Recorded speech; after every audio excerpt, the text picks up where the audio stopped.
Hello friends, welcome to my YouTube channel. സുശാന്താണ്. എല്ലാവരും സുഖമായിരിക്കുന്നു എന്ന് വിശ്വസിക്കുന്നു.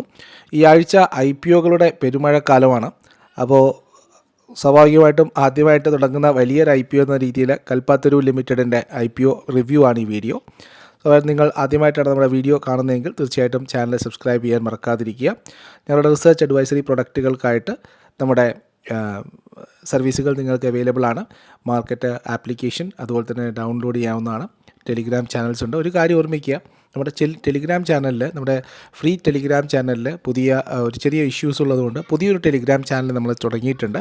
അതിലേക്ക് നിങ്ങൾക്ക് ജോയിൻ ചെയ്യാനുള്ള ലിങ്ക് ഞാൻ ഡിസ്ക്രിപ്ഷനിൽ കൊടുത്തിട്ടുണ്ട്. സോ പഴയ ടെലിഗ്രാം ചാനലിലെ മെമ്പേഴ്സ് ആയിട്ടുള്ളവരും കൂടി ഈ ഒരു ചാനലിലേക്ക് വരിക. കാരണം നമ്മുടെ പുതിയ അപ്ഡേറ്റ്സുകളും പുതിയ റിസർച്ച് നോട്ട്സുകളൊക്കെ പോസ്റ്റ് ചെയ്യുന്നത് അവിടെയാണ്. സോ സ്വാഭാവികമായിട്ട് നിങ്ങളെ അവിടത്തേക്ക് കൂടി ജോയിൻ ചെയ്യാൻ ശ്രമിക്കുക. അപ്പോൾ കൽപ്പത്തൂർ ലിമിറ്റഡ് എന്ന് പറയുന്നത് ഒരു റെസിഡൻഷ്യൽ പ്രൊജക്ട്സും കാര്യങ്ങളൊക്കെ ഉണ്ടാക്കുന്ന മുംബൈ ബേസ്ഡ് ആയിട്ടുള്ള ഒരു ഡെവലപ്പറാണ്, റിയൽ എസ്റ്റേറ്റ് കമ്പനിയാണ്. അപ്പോൾ താനെയിലും പൂനെയിലൊക്കെയാണ് ഇവർക്ക് കൂടുതൽ. മുംബൈ, താനെ, പൂനെ ഈ 3 സ്ഥലങ്ങളിലാണ് ഇവർക്ക് കൂടുതലായിട്ടും ബിൽഡിംഗ് ഉള്ളത്. ഏകദേശം 16 മില്യൺ സ്ക്വയർ ഫീറ്റിൻ്റെ പ്രൊജക്റ്റുകളാണ് ഇവർ കംപ്ലീറ്റ് ചെയ്തിരിക്കുന്നത് ഇതുവരെ. അതുപോലെ തന്നെ 25 മില്യൺ സ്ക്വയർ ഫീറ്റിൻ്റെ പ്രൊജക്റ്റുകൾ ഇപ്പോൾ ഇവർ നടന്നുകൊണ്ടിരിക്കുകയാണ്. അതുപോലെ തന്നെ 16 മില്യൺ സ്ക്വയർ ഫൂട്ടിൻ്റെ പ്രൊജക്റ്റുകൾ അവർക്ക് വരാനിരിക്കുന്നു. 8 മില്യൺ സ്ക്വയർ ഫീറ്റിൻ്റെ പ്രൊജക്റ്റുകൾ പ്ലാൻ ചെയ്തിരിക്കുന്നു. ഇത്രയും കാര്യങ്ങളുണ്ട്. അപ്പോൾ 16 മില്യൺ സ്ക്വയർ ഫീറ്റ് കംപ്ലീറ്റ് ചെയ്ത് കഴിഞ്ഞു. 25 million under construction, 16 million fourth coming ആണ്, 8 മില്യൻ്റെ പ്ലാൻ പ്രൊജക്റ്റാണ്. അതായത് ഞാൻ ഇത്രയും ഉദ്ദേശിച്ചുള്ളൂ, അത്രയും വലിയൊരു പ്രൊജക്റ്റ് ഒരു റിയൽ എസ്റ്റേറ്റ് ബിൽഡറാണ്, അത്രയും വലിയൊരു കമ്പനിയാണെന്ന് തന്നെയാണ്. അതുപോലെ തന്നെ ഈ ഒരു സിമിലർ ജിയോഗ്രഫിയിലുള്ള മറ്റ് കമ്പനികളായിട്ട് നോക്കുന്ന സമയത്ത് ഒരു വലിയ ആണ്. അതായത് മുംബൈ മെട്രോപൊളിറ്റൻ റീജിയനിലുള്ള അതുപോലെ തന്നെ പൂനെയിലുള്ള ഒരു വലിയൊരു റിയൽ എസ്റ്റേറ്റ് കമ്പനി തന്നെയാണ് കൽപ്പത്തൂർ എന്ന് പറയുന്നത്. മൊത്തം 1590 കോടി രൂപയുടെ ഫ്രഷ് ഇഷ്യൂ ആണ്, IPO ആണിത്. ഇതിൽ എങ്ങനെയാണ് ഈ കമ്പനി അതായത് 1590 കോടി രൂപയും കമ്പനിയിലേക്ക് തന്നെയാണ് പോകാൻ പോകുന്നത്. ഫ്രഷ് ഇഷ്യൂ ആയിട്ടാണ് വരുന്നത്. സോ മൊത്തം കമ്പനിക്ക് 8820 കോടി രൂപയുടെ കടമുണ്ട്. അതിൽ 1193 കോടി രൂപയാണ് ഈ ഒരു IPOയിൽ നിന്നും വിട്ടാൻ പോകുന്നത്. അതായത് 1590 കോടി രൂപയിൽ നിന്നും 1193 കോടി രൂപ അവർ നീക്കി വെക്കാൻ പോകുന്നത് അവരുടെ പഴയ കടങ്ങൾ തീർക്കാനാണ്. 387 മുതൽ 414 വരെയാണ് ഇതിൻ്റെ പ്രൈസ് ബാൻഡ് നിശ്ചയിച്ചിരിക്കുന്നത്. 8524 കോടി രൂപയുടെ മാർക്കറ്റ് ക്യാപിറ്റലൈസേഷനാണ്. അതിൽ 19% ഡൈല്യൂട്ട് ചെയ്യാൻ പോകുന്നത്. അപ്പോൾ 10% മാത്രമേ റീറ്റെയിലേഴ്സിന് അവൈലബിൾ ആയിട്ടുള്ളൂ. കാരണം കമ്പനി 2022 മുതൽ 2024 വരെ കമ്പനി കണ്ടിന്യൂസ് ആയിട്ട് ലോസാണ് റിപ്പോർട്ട് ചെയ്തിരിക്കുന്നത്. 24 ജൂണിന് ആരംഭിച്ച് 26 ജൂൺ 2025 വരെ കമ്പനിയുടെ IPO ഓപ്പൺ ആണ്. 1 ജൂലൈക്കാണ് ഈ കമ്പനിയുടെ IPO ലിസ്റ്റ് ചെയ്യാൻ പോകുന്നത്. ഇനി ഈ കമ്പനിയുടെ മറ്റു പ്രവർത്തനങ്ങളിലേക്ക് പോകാം. കമ്പനി ഈ കഴിഞ്ഞ 2025 സാമ്പത്തിക വർഷത്തിൽ 9 മാസത്തിനിടയിൽ കംപ്ലീറ്റ് ആയിട്ട് ചെയ്തിരിക്കുന്നത് 13,300 രൂപ സ്ക്വയർ ഫീറ്റ് 13,300 രൂപ പെർ സ്ക്വയർ ഫീറ്റ് എന്ന രീതിയിലാണ് കമ്പനിക്ക് സെയിൽസ് വന്നിരിക്കുന്നത്. ഇത് ഈ ഒരു ജിയോഗ്രഫിയിൽ ഓപ്പറേറ്റ് ചെയ്യുന്ന മറ്റ് പല കമ്പനികളെക്കാളും ഒരു കുറവായിട്ടാണ് തോന്നുന്നത്. കാരണം 15,000 രൂപയാണ് പെർ സ്ക്വയർ ഫീറ്റ് ഈ ഭാഗത്തുള്ള ഈ കമ്പനി ഓപ്പറേറ്റ് ചെയ്യുന്ന മറ്റ് പ്ലെയേഴ്സ് ചാർജ് ചെയ്യുന്ന പൈസ എന്ന് പറയുന്നത്. അപ്പോൾ അത് മുംബൈ ബേസ്ഡ് ആയിട്ടുള്ള മറ്റ് കമ്പനികളായിട്ടുള്ള ആർക്കേഡ് അവർക്ക് 31,000 രൂപയാണ് ഒരു സ്ക്വയർ ഫീറ്റ് വരുന്നത്. Keystone 17,900 രൂപയാണ്. പക്ഷേ ഇവരുടെ ഒരു കമ്പാരിസൺ നമുക്ക് നടത്താൻ പറ്റുന്നത് ബാംഗ്ലൂർ ബേസ്ഡ് ആയിട്ടുള്ള ചില റിയൽ എസ്റ്റേറ്റ് കമ്പനികളായിട്ടാണ്. ബാംഗ്ലൂർ ബേസ്ഡ് ആയിട്ടുള്ള NCR പ്ലേയേഴ്സ് ആയിട്ടുള്ള പ്രസ്റ്റീജ് അവർക്ക് 14,000 രൂപയാണ് ഒരു സ്ക്വയർ ഫീറ്റിന് അവർ ചാർജ് ചെയ്യുന്നത്. സിഗ്നേച്ചർ ഗ്ലോബൽ 12,500 രൂപ. അതുപോലെ തന്നെ ഗോദ്രേജ് 11,400 രൂപ. അവരുമായിട്ട് കടപിടിക്കാൻ പറ്റുന്നതാണത്.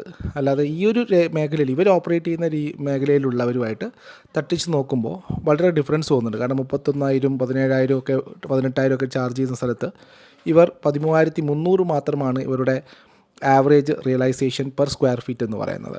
മൊത്തം 20 ലക്ഷം സ്ക്വയർ ഫീറ്റാണ് 9 മാസത്തിനിടയിൽ 2025 സാമ്പത്തിക വർഷത്തിൽ ഇവർ വിറ്റത്. ഏകദേശം ബുക്കിംഗ് വാല്യൂ എന്ന് പറയുന്നത് 2,727 കോടി രൂപയാണ്. 2024 ഇതേ സമയം അവർ 9 മാസം കൊണ്ട് 3,202 കോടി രൂപ ഈ ഒരു ബുക്കിംഗ് വഴി സമ്പാദിച്ചിരുന്നു. ആ സമയത്ത് 6,625 കോടി രൂപയുടെയാണ് റവന്യൂ ആണ് അവർ സൃഷ്ടിച്ചത്. ഇത് നോക്കുകയാണെങ്കിൽ ഏകദേശം ഇബിറ്റ വരുന്നത് 516 കോടി രൂപയാണ്. ഓക്കെ, 516 കോടി രൂപയുടെ ഇബിറ്റ. 32% ഇബിറ്റ മാർജിൻ. അങ്ങനെയാണെങ്കിൽ ഇവരുടെ മിക്കവാറുമുള്ള പ്രൊജക്റ്റുകളൊക്കെ തന്നെ സ്വന്തം ബിൽഡിങ്ങിലാണ് നടക്കുന്നത്. അതായത് മറ്റുള്ള പാർട്ട്നേഴ്സൊന്നുമില്ല, അവരുടെ സ്വന്തം ലാൻഡിലാണ് അവർ കൺസ്ട്രക്ഷൻ നടത്തിക്കൊണ്ടിരിക്കുന്നത്. മാർജിൻ നന്നായിട്ട് ഇമ്പ്രൂവ് ചെയ്തിട്ടുണ്ട്. 2024 23%, അതാണിപ്പോൾ 2025 ആകുമ്പോഴേക്കും 32% കൂടിയിരിക്കുന്നത്. അതായത് പക്ഷേ ഇപ്പോഴും ഞാൻ പറയുന്നത് മാർജിൻ വളരെ കൂടുതലെന്ന് പറയേണ്ട ആവശ്യമില്ല. കാരണം 32% ഇവർക്ക് കിട്ടുന്നുണ്ടെങ്കിലും ഗോദ്രേജിന് 53% മാർജിനുണ്ട്, പ്രസ്റ്റീജിന് 35%, സിഗ്നേച്ചറിന് 35%.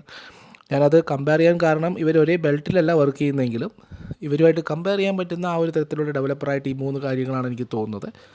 സോ അവരുമായിട്ട് തട്ടിച്ച് നോക്കുമ്പോൾ കുറച്ച് കുറവായിട്ടാണ്. കാരണം 32 എന്ന് പറയുമ്പോൾ സിഗ്നേച്ചറിന് 35 പ്രസ്റ്റീജിന് 35 ഗോദ്രേജിന് 53% മാർജിനുണ്ട്. അപ്പോൾ പിന്നെ ഒരു പ്രധാനപ്പെട്ട കൺസേൺ എൻ്റേത് 2025 ആണ് പ്രൊമോട്ടേഴ്സ് അവരുടെ കൺവേർട്ടബിൾ ഡിബഞ്ചേഴ്സ്, അവരുടെ കടപ്പത്രങ്ങൾ അവർ ഷെയറുകളാക്കി മാറ്റിയിട്ടുണ്ട്. അതായത് 1440 കോടി രൂപ വരുന്ന കടപ്പത്രങ്ങൾ അവർ 517 രൂപ പ്രകാരം അവർ ഷെയറുകളാക്കി മാറ്റിയിരിക്കുന്നു. അതിന് മാറ്റമൊന്നുമില്ല, കാരണം ഇപ്പോഴും കമ്പനി 100% പ്രൊമോട്ടർ ഹോൾഡിംഗ് ആണ്. അതുകൊണ്ട് ആ ഒരു കടപ്പത്രങ്ങൾ കൂടി അവർ ഇക്വിറ്റിയാക്കി മാറ്റിയിട്ടായിട്ട് കാണുന്നു. ഈ ഒരു പോസ്റ്റ് കൺവേർഷന് ശേഷം അല്ലെങ്കിൽ ഈ ഒരു കൺവേർഷന് ശേഷം കമ്പനിയുടെ മൊത്തം കടമെന്ന് പറയുന്നത് 8820 കോടി രൂപയാണ്. അതിൽ 1193 കോടി രൂപ മാത്രമാണ് ഈ ഒരു IPO പ്രൊസീഡ്സിൽ നിന്നും അവർ വീട്ടാൻ പോകുന്നത്. അതുകൊണ്ട് തന്നെ കമ്പനിയുടെ ഡെറ്റിൽ വലിയ കുറവെന്ന് പറയാൻ പറ്റില്ല. 7630 കോടി രൂപയായിട്ട് അവരുടെ കടം കുറയും. പക്ഷേ ഇപ്പോഴും അവരുടെ നെറ്റ് ഡെറ്റ് ഇക്വിറ്റി റേഷ്യോ എന്ന് പറയുന്നത് 1.7:1, അതായത് ₹1.70 കടവും ₹1 ഓണേഴ്സിൻ്റെ ക്യാപിറ്റലുമായിട്ടാണ് ഈ കമ്പനി വർക്ക് ചെയ്യാൻ പോകുന്നത്. അപ്പോൾ നമുക്ക് ആലോചിക്കാമല്ലോ, കടമാണ് കൂടുതൽ, സ്വന്തം പൈസ കുറവാണ്. അതുകൊണ്ട് തന്നെ പോസ്റ്റ് ഇഷ്യൂ ഈ ഒരു ഇക്വിറ്റിക്ക് ശേഷം കമ്പനിയുടെ നെറ്റ്വർത്ത് ഏകദേശം 4600 കോടി രൂപയായിരിക്കും. പിന്നെ കോസ്റ്റ് ഓഫ് ഇക്വിറ്റി വളരെ കൂടുതലാണ് ആസ് കമ്പയർഡ് ടു ഡെറ്റ്. കാരണം 18% ഇൻ്റേണൽ റേറ്റ് ഓഫ് റിട്ടേൺ ആണ് കൊടുത്തിരിക്കുന്നത്. അതുപോലെ തന്നെ കീ ആയിട്ടുള്ള ഒരു സബ്സിഡറി, വളരെ സ്ട്രോങ് ആയിട്ടുള്ളൊരു സബ്സിഡറി എജിലി ഡെവലപ്പിംഗ്, അവർ താനെ ബേസ്ഡ് ആയിട്ടുള്ള പാർക്ക് സിറ്റി ടൗൺഷിപ്പ് ഒക്കെ ഡെവലപ്പ് ചെയ്യുന്നൊരു കമ്പനിയാണ്. അവരുടെ ഓൺഗോയിങ് പ്രൊജക്റ്റ് ഏകദേശം 5.5 മില്യൺ സ്ക്വയർ ഫീറ്റ് ആണ്. അവരുടെ പ്രൊജക്റ്റ് 12.6 മില്യൺ സ്ക്വയർ ഫീറ്റിൻ്റെ പ്രൊജക്റ്റ് വരാൻ പോകുന്ന ഒരു കമ്പനിയാണ്. ഇവരുടെ സബ്സിഡറിയാണത്. അവരുടെ ഒരു കടപ്പത്രം ഇവിടെ അടുത്ത് അവർ റേസ് ചെയ്ത സമയത്ത് അവർക്ക് കെയർ റേറ്റിംഗ് ഏജൻസി കൊടുത്തിരിക്കുന്ന റേറ്റിംഗ് C+ ആണ്. അതൊരു പുവർ ക്രെഡിറ്റ് റേറ്റിംഗ് ആണ്. അത് may be cost of borrowing കൂട്ടാൻ സാധ്യതയുണ്ട്. അപ്പോൾ അതും കൂടി അവസാനം വഹിക്കുന്നത് ഇവരാണ്, കാരണം ഇവരുടെ സബ്സിഡറിയാണ്. അപ്പോൾ കോസ്റ്റ് ഓഫ് ബോറോയിങ് കൂടാനുള്ള സാധ്യത ഭാവിയിലും ഇവർക്ക് കൂടുതലാണുള്ളതാണ്. മറ്റൊന്നിൻ്റെ പ്രൈസിങ്ങിനെ പറ്റി പറയുന്നത്, ഇവരുടെ എക്സ്പെക്റ്റഡ് മാർക്കറ്റ് ക്യാപിറ്റലൈസേഷൻ ഏകദേശം 8524 കോടി രൂപയാണ്. അത് അപ്പർ പ്രൈസ് ബാൻഡിൽ തൂക്കിയാൽ തന്നെ. എൻ്റർപ്രൈസസ് വാല്യൂ ഏകദേശം 16,150 കോടി രൂപയാണ്. 2025 എക്സ്പെക്റ്റഡ് ബുക്ക് വാല്യൂ എന്ന് പറയുന്നത് 4200 കോടി രൂപയാണ്.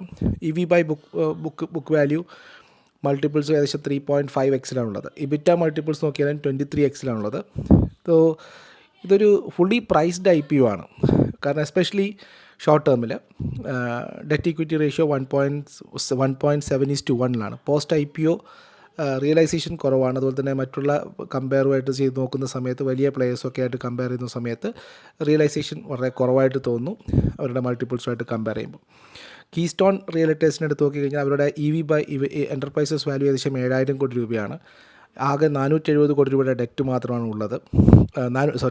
നെഗ്ലിജിബിൾ ആയിട്ടുള്ള ഡെറ്റ് മാത്രമാണ്. 470 കോടി രൂപയുടെ ഇബിറ്റ ഉണ്ട്. 41% പ്രീ സെയിൽസ് ഉണ്ട് അവർക്ക് 2025. അവരുടെ EV ബൈ ബുക്ക് വാല്യൂ നോക്കിക്കഴിഞ്ഞാൽ 2.3 EV ബൈ ഇബിറ്റ നോക്കിയാൽ 15x.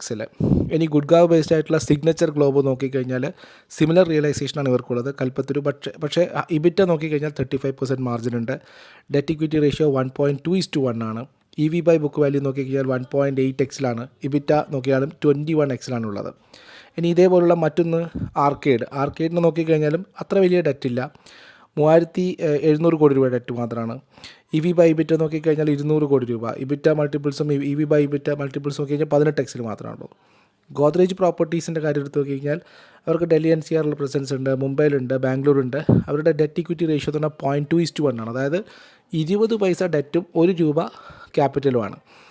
അവരുടെ നെറ്റ് യൂട്ടിലൈസേഷൻ അവർ EV ബൈ ബുക്ക് വാല്യൂ 2.Xലാണ് ട്രേഡ് ചെയ്യുന്നത്. 31% റൈസാണ് ബുക്കിങ്ങിൽ വന്നിരിക്കുന്നത്. ഹൈ ബേസ്ഡ് ആണ്.